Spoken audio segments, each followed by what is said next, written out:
अस्सलाम वालेकुम नाजरीन। इस किस्त के आगाज़ में अर्तुल सो रहा था कि उसे एक ख्वाब आता है। हर तरफ धुआं फैला हुआ था और वह सांस लेने में दुश्वारी महसूस कर रहा था। इतने में इब्नुल अरबी सामने आते हैं और कहते हैं, सांस लो बेटा, ये सब अल्लाह ने बनाया है। अर्तुल कहता है, मैं बहुत बड़ी मुश्किल में हूँ। एक तरफ मेरे ऊपर शहीद सिपाहियों का बोझ है और दूसरी तरफ अमन और सुलह का बोझ। इब्नुल अरबी कहते हैं, हो सकता है उराल को छोड़ने का फैसला अक्लमंदाना ना लगे, लेकिन यह आपके लिए एक और इम्तिहान के अलावा कुछ भी नहीं है। तुम परेशान मत हो। अल्लाह जिस रास्ते पर इंसान को लेकर जाता है उसका खात्मा अच्छा होता है। बाद दफ़ा जीत कुर्बानी देने से हासिल होती है। फिर अर्तुल की आंख खुल जाती है और वो मुस्कुराने लगता है। इसके बाद अगला दिन शुरू हो जाता है। अर्तुल बामसी और शामसा को अपने पास बुलाता है और बामसी को कहता है, तुम कारा जैसर जाकर हेलेना से बात करो और उससे पूछो कि क्या वो हमारे साथ मिलकर अपने बाबा के कातलों को सजा देना चाहती है। इसके अलावा हाचातुरियन और दुमरल से भी मुलाकात करना और देखना कि उन्हें किसी चीज़ की ज़रूरत नहीं है। बामसी बाहर निकल जाता है। फिर अर्तुल शामसा को कहता है, तुम फ़ौरन जावेदार कबीले जाकर आलियार से मिलो और उसे बताओ कि मैं दोनों कबीलों के दरमियान दुश्मनी से बचने के लिए उराल को आज़ाद कर रहा हूँ। लेकिन उसे कहना कि परेशान मत होना, मैं मीर सादुद्दीन के साथ एक मायदा करूँगा, मैं कभी भी उराल को उनका सरदार नहीं बनने दूंगा। लेकिन अगर सादुद्दीन ने वादा खिलाफी की तो फिर हम अपनी तलवारें निकाल लेंगे। फिर शामसा भी वहां से रवाना हो जाता है। थोड़ी देर बाद सादुद्दीन महल में पहुंच जाता है। अर्तुल भी अंदर से आ जाता है। फिर वह दोनों एक बार फिर मेज़ पर आमने सामने बैठ जाते हैं। सादुद्दीन कहता है, मुझे उम्मीद है कि तुमने रात को जागकर मेरे अल्फाज के बारे में सोचा होगा। अर्तुल कहता है, रात को उराल ने भागने की कोशिश की थी। सादुद्दीन कहता है, उसका दुख अभी ताज़ा है। अगर तुम्हारा बच्चा मर जाता तो तुम क्या करते। अर्तुल कहता है, आपने मुझे अमन की खातर उसे आज़ाद करने को कहा है। अगर वो भाग जाता तो क्या होता।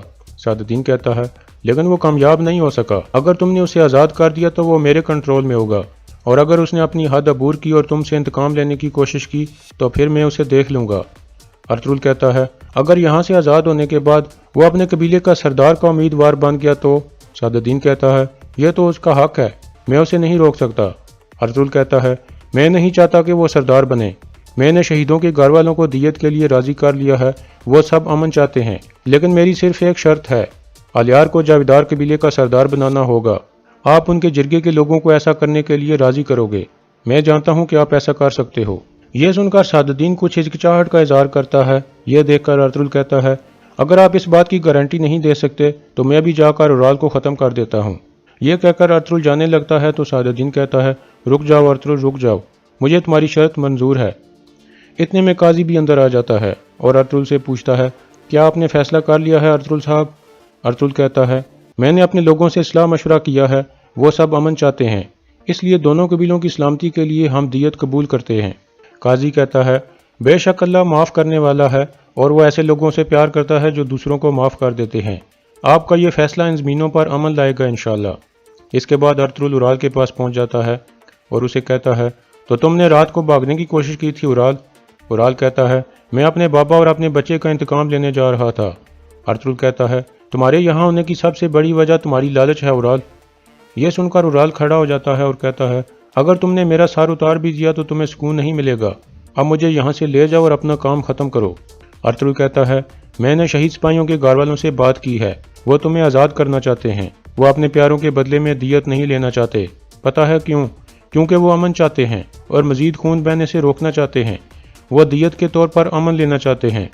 अब तुम जाओ, लेकिन याद रखना, मैं तुम्हारे हर कदम और हर सांस पर नज़र रखूँगा। अगर तुमने एक भी गलत हरकत की तो मुझे अपने सामने पाओगे। फिर अर्तुल दुआन को कहता है, खोलो इसे। दुआन उसे खोलने लगता है। उराल कहता है, तो आखिरकार तुमने सीख लिया है कि सही कैसे रहा जाता है अर्तुल। मैंने तुम्हें कहा था कि मैं बेगुनाह हूँ, लेकिन अफसोस तुम्हारी अकड़ की वजह से मैंने अपने बाबा और अपने बच्चे को खो दिया है। ये जानते हुए तुम कैसे जिंदा रह सकते हो अर्तुल। अर्तुल कहता है, अब तुम जाओ, मैं दोबारा तुम्हें इस मेहमान खाने में नहीं देखना चाहता। फिर अर्तुल अपने साथियों को कहता है, इसको बाहर तक छोड़ आओ। फिर उराल बाहर की तरफ चल पड़ता है और कहता है, मैंने सोचा था मैं मरने जा रहा हूँ, लेकिन अब मैं आज़ाद हो गया हूँ। अब तुम ये सड़ा हुआ महल रख सकते हो। तुर्गुत कहता है, बोलना बंद करो, वरना अगर कुछ हुआ तो उसका जिम्मेदार मैं नहीं होऊंगा। उराल कहता है, इस दफ़ा तुम अपने सिपाहियों के साथ नहीं हो तुर्गुत, अब मेरा सब्र मत आजमाओ। तुर्गुत कहता है, अगर मैंने आजमाया तो। उराल कहता है, तो फिर मैं तुम्हें जहन्नम में भेज दूंगा जहाँ तुम्हारी आइकिज़ मौजूद है। یہ سن کر ترگت سخت غصے میں آ جاتا ہے اور اسے پکڑ لیتا ہے، لیکن اتنے میں ارطغرل آ جاتا ہے اور غصے سے کہتا ہے، ترگت، میں نے تمہیں اسے باہر لے جانے کو کہا تھا، اسے قتل کرنے کو نہیں کہا تھا۔ یہ سن کر ترگت اسے چھوڑ دیتا ہے۔ پھر ارطغرل اورال کے سامنے جاتا ہے اور اسے دو زوردار تھپڑ مارتا ہے اور کہتا ہے، جو تیر تم نے میرے بیٹے پر چلایا تھا وہ میرے دل میں خنجر کی طرح لگا تھا اور مجھے ابھی بھی اس کا درد ہے۔ یہ تھپڑ تمہیں اس لیے مارے ہیں تاکہ تم اپنے گناہوں کو نہ بھول سکو۔ ایک بہادر آدمی کے لیے تھپڑ کھانا آگ کے انگارے کھانے سے بھی برا ہوتا ہے۔ یا تو تم سدھر جاؤ گے یا میں تمہیں تھپڑ مارتا رہوں گا۔ پھر ارطغرل پیچھے ہو کر کہتا ہے، لے جاؤ اسے۔ پھر ترگت اسے پکڑ کر باہر کی طرف لے جاتا ہے۔ دوسری طرف کارا جیسر میں ہیلینا حاجہ تورین کے پاس پہنچتی ہے۔ حاجہ تورین پوچھتا ہے، کیا آپ یہ دکان ہمیں دیں گی؟ ہیلینا کہتی ہے، اس دکان سے میری بچپن کی بہت سی یادیں جڑی ہیں۔ یہ دکان تاجر ارسن کے پاس تھی، آپ نے مجھے ان کی یاد دلا دی ہے تاجر الون، میں آپ کو یہ دکان دینے کے لیے تیار ہوں۔ یہ سن کر حاجہ تورین بہت خوش ہو جاتا ہے۔ دوسری طرف ارطغرل نے اپنے سپاہیوں کو اکٹھا کیا ہوا تھا اور ان سے کہتا ہے، آج یا تو الیار جیت کر جاویدار قبیلے کا سردار بنے گا یا پھر ہم اپنی تلواروں سے اپنے شہیدوں کا انتقام لیں گے۔ پاک جنگ مبارک ہو۔ پھر ارطغرل اپنے سپاہیوں کو لے کر روانہ ہو جاتا ہے۔ دوسری طرف ویسولیس ایک بوڑھے تاجر پر تشدد کر رہا تھا۔ اتنے میں ہیلینا بھی وہاں پہنچتی ہے اور پریشان ہو جاتی ہے۔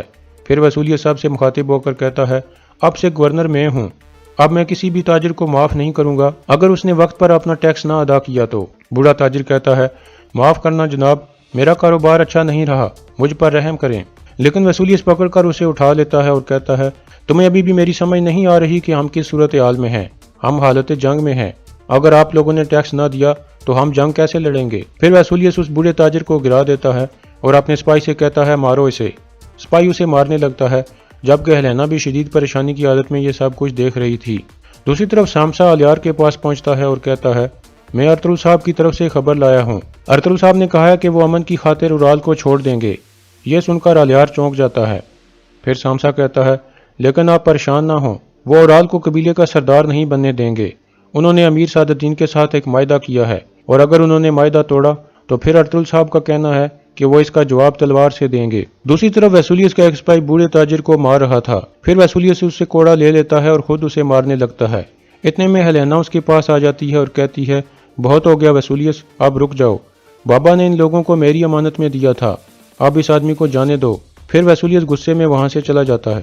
بامسی بھی وہاں پہنچ چکا تھا، وہ ہیلینا کو دیکھ کر اسے روک لیتا ہے۔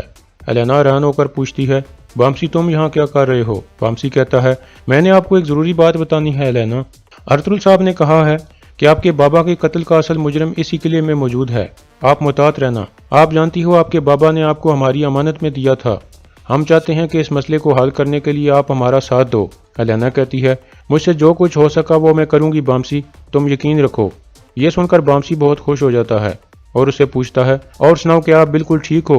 ہیلینا کہتی ہے، میں ٹھیک نہیں ہوں بامسی، مجھے لگتا ہے کہ ویسولیس مجھ سے کچھ کہنا چاہتا ہے، اس نے صاف صاف تو نہیں کہا لیکن وہ جو چاہتا ہے وہ واضح ہے، میں خوفزدہ ہوں کہ وہ مجھ سے شادی کرنا چاہتا ہے۔ یہ سن کر بامسی پریشان ہو جاتا ہے۔ پھر ہیلینا وہاں سے چلی جاتی ہے اور بامسی پریشانی کی حالت میں گم سم ہو جاتا ہے۔ اتنے میں حاجہ تورین اور دمرل اس کے پاس پہنچتے ہیں اور پوچھتے ہیں، تم یہاں کیا کر رہے ہو بامسی؟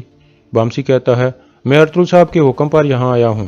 دوسری طرف سعد الدین اصلحان اور چولپن کے خیمے میں جاتا ہے اور انہیں کہتا ہے، اورال کی بے گناہی ثابت ہو گئی ہے، سلجوق ریاست کے امیر نے اپنا کام دکھا دیا ہے، اورال دیت کے بدلے میں آزاد ہو گیا ہے اور وہ جلد یہاں پہنچ جائے گا۔ پھر سعد الدین اصلحان کو پاس بلا کر کہتا ہے، میں نے اپنا وعدہ پورا کر دیا ہے۔ اصلحان کہتی ہے، تو پھر میں بھی اپنا وعدہ پورا کروں گی امیر حضرت، جرگے کے بعد میں آپ سے شادی کر لوں گی۔ دوسری طرف ارطغرل اپنے سپاہیوں کو لے کر جاویدار قبیلے کے قریب ایک جگہ پر پہنچ گیا تھا۔ ترگت کہتا ہے، ہم تیار ہیں سردار۔ ارطغرل کہتا ہے، آج یا تو ہم قبیلے میں جا کر الیار بھائی کو مبارکباد دیں گے یا پھر اورال کا سر اتارنے جائیں گے۔ دوسری طرف اورال جاویدار قبیلے میں پہنچ جاتا ہے۔ قبیلے کے لوگ اسے خوش آمدید کہنے لگتے ہیں۔ گھوڑے سے اتر کر وہ بہت پرجوشی سے اپنے خیمے کی طرف بڑھتا ہے۔ پھر وہ اندر چولپن اور اصلحان کے پاس پہنچتا ہے اور اپنی بیوی سے ملنے کے بعد اصلحان کو کہتا ہے، مجھے تم پر فخر ہے کہ مجھے تم جیسی بہن ملی ہے، میں تمہارا احسان کبھی نہیں بھولوں گا۔ چولپن کہتی ہے، اللہ کا شکر ہے آپ واپس آ گئے ہو۔